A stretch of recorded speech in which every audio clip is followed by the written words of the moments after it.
Halo semuanya, Assalamualaikum. Balik lagi dengan saya Naitania dengan NPM 235111047.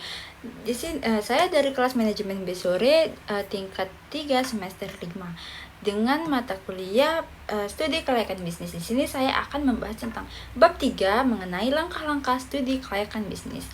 Apa saja sih langkah-langkah studi kelayakan bisnis sih?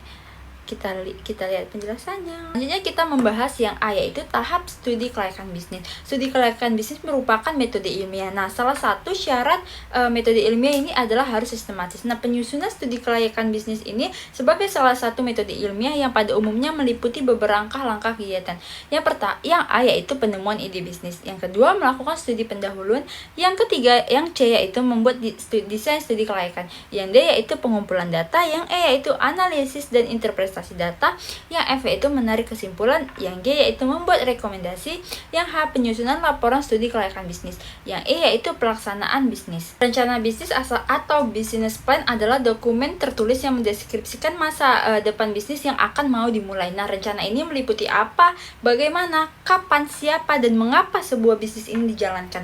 Nah, rencana bisnis pada umumnya terdiri dari yang pertama yaitu tujuan bisnis, yang kedua strategi yang digunakan untuk mencapainya, yang C yaitu masalah potensial yang kira-kira akan dihadapi dan cara mengatasinya, yang D struktur organisasi termasuk jabatan dan tanggung jawab, yang 5 yaitu jadwal waktu pelaksanaan pekerja, yang 6 yaitu modal yang diperlukan untuk membiayai perusahaan dan bagaimana mempertahankannya untuk mencapai break even point atau BEP. Setiap bisnis memerlukan adanya studi kelayakan bisnis pada saat memulai usahanya, meskipun dengan intensitas yang berbeda-beda. Nah, intensitas pada penyusunan studi kelayakan bisnis itu tergantung dari beberapa hal berikut, yaitu yang A yaitu besar kecilnya dampak yang dapat ditimbulkan. Jadi semakin besar dampak yang dapat ditimbulkan dari ide bisnis yang akan dijalankan, semakin tinggi kecermatan yang diperlukan dalam menyusun studi kelayakan bisnis. Nah, jadi sebaliknya semakin kecil dampak yang dapat ditimbulkan dari ide bisnis maka yang akan dijalankan, maka semakin rendah tuntutan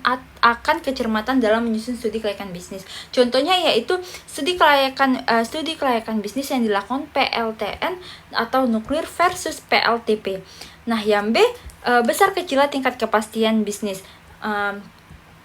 Semakin besar tingkat ketidakpastian suatu bisnis, semakin tinggi investasi dalam menyusun studi kelayakan bisnis. Sebaliknya, semakin kecil tingkat ketidakpastian bisnis, semakin rendah intensitas dalam menyusun studi kelayakan bisnis. Nah, contohnya studi kelayakan bisnis pada industri yang memiliki banyak pesaing, selera pasar yang senantiasa berubah, dan teknologi yang senantiasa berkembang. Nah, memerlukan studi kelayakan bisnis yang lebih mendalami dibandingkan dengan studi kelayakan pada bisnis dengan jumlah pesaing yang sedikit. Nah, selera pasar tidak mengalami perubahan yang berarti dan teknologi yang berkembang lambat, misal bisnis kuliner. Yang C banyak sedikitnya investasi yang diperlukan untuk melaksanakan suatu bisnis. Jadi semakin besar nilai investasi yang ditanamkan pada suatu bisnis, semakin tinggi kecermatan yang diperlukan dalam menyusun studi kelayakan bisnis. Maka sebaliknya, semakin kecil investasi yang ditanamkan, semakin sederhana studi kelayakan bisnis yang dilakukan. Berikut pihak-pihak yang membutuhkan studi kelayakan bisnis dengan berbagai kepentingan, yaitu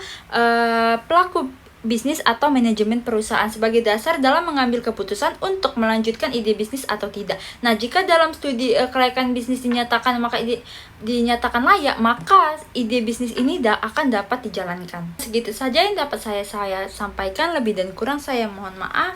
See you in the next video. Bye bye.